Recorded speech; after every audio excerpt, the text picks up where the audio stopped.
Good morning mga kainday, magkape tayo. May dalang kape si madam na imported. Tikman natin kung anong lasa nito. Ayan po siya oh. Owl ang pangalan niya. Owl sa Bisaya kay manhak mana. Itong ibon na malaking mata. Ang owl pala sa Singapore, kape pala.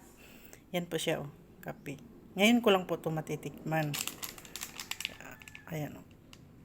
Made in Singapore. Tingnan natin ang laman. Binuksan ko na po. Ay, ang ano nakabag siya. Parang tibag. Ganyan pala siya oh. Tapos ilagay daw dyan sa baso.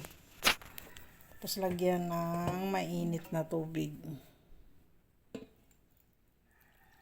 Ang sosyal na kape to oh.